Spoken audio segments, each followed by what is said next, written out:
this lesson, we're going to talk about one of the fundamental things you want to understand when running a software as a service business.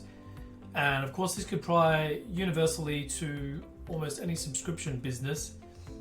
Now, it's all about unit economics. And why should you care about unit economics, right? Why am I talking to you about this? Well, this is going to help put us in the right frame of mind when we're starting to build out the performance of our business. And this is financial performance, which, is the most meaningful. And these are sets of metrics that you're going to live and die by, right? So what are they? Unit economics, right? So particularly for the software as a service industry, it basically gives us the long-term viability and growth potential of a company. So it tells us how much we're getting from each customer. It tells us how much it costs to acquire those customers, how many of those customers end up leaving, and then the margins we're actually making within those transactions, which is essentially the baseline. And then we can include a few other things at different stages of the funnel. But one of the first ones we like to talk about is the customer acquisition cost, or CAC. Customer acquisition cost is a huge thing. Now, given that we're in software as a service, but we're also in the game of using high level for building out marketing automation, the more automated our marketing funnels can be, the more automated our sales funnels can be, the lower you drive down CAC.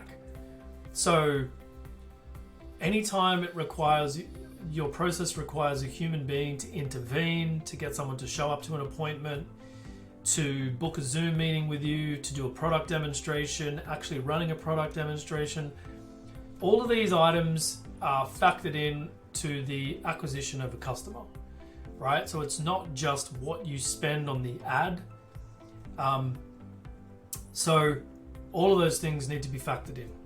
So if you're charging $97 a month for something and it actually costs you $200, then the value of that customer or the margin of that customer is so much lower than what it appears to be, right? Given the high rate of customer acquisition cost. So use all the things that you learn in becoming a high-level expert throughout the duration of this course to drive down your CAC. Automate the hell out of your funnels, automate the hell out of onboarding and all of the processes in between with regard to acquisition, and CAC will be a super healthy metric that you're going to love.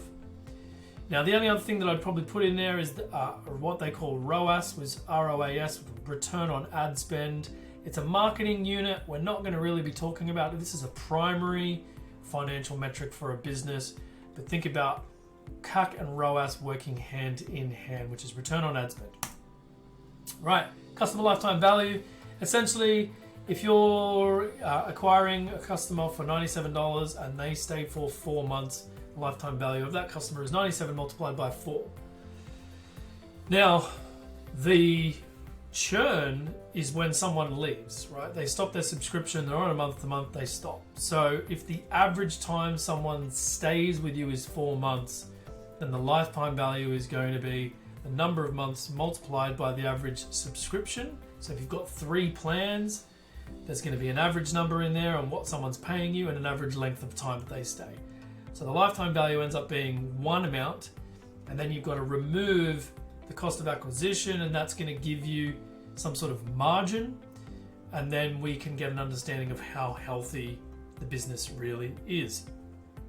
So this is also how SaaS companies work out their revenue multiples.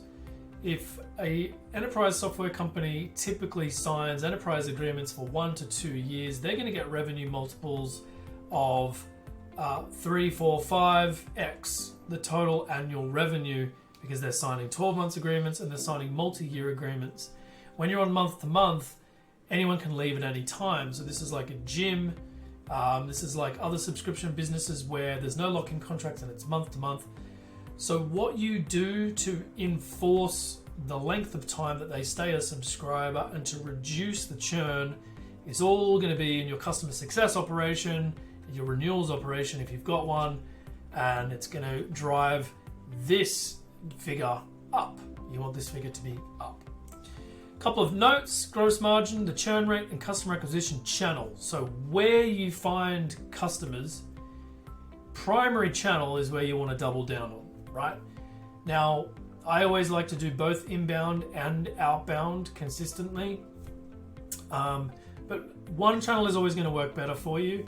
Could be Google ads, could be Facebook ads, could be TikTok ads. Choose a channel, experiment with that channel. If you get results from a particular channel, don't worry about the other channels. Focus on a single channel. Make sure you're iterating and experimenting on that channel over and over again until you've dialed it way in. The churn rate, of course, super important, often overlooked.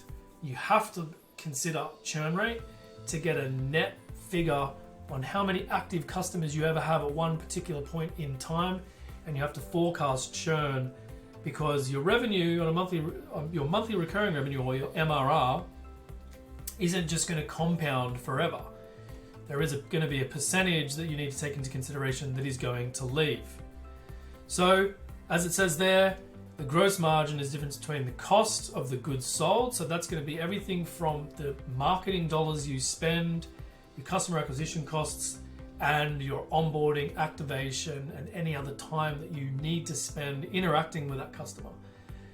And you can see why product-led growth is really important to driving all of these figures into the healthiest directions that they possibly can, because it's removing the need for human labor. It only applies to low ticket, right? If it's high ticket, you can afford to spend, a week on site with a customer, because you're probably charging for the time that you spend there anyway, and so your margins are always in the positive. We're not talking about that. We're talking about product-led growth. So these figures are going to be skewed towards that style of unit economic. Now, the customer acquisition channel, as I said, it's the channel that you acquire your customers. Most of the advice you'll see from $1 million funnel guys is that you only run on one channel, and I'm going to give you the same advice here today. In the early days, if you want to experiment one channel over another, that's a good idea, because unless you run an experiment on TikTok versus Facebook versus Google, you're not going to know which channel is the best performing channel. So you want to run those experiments early on.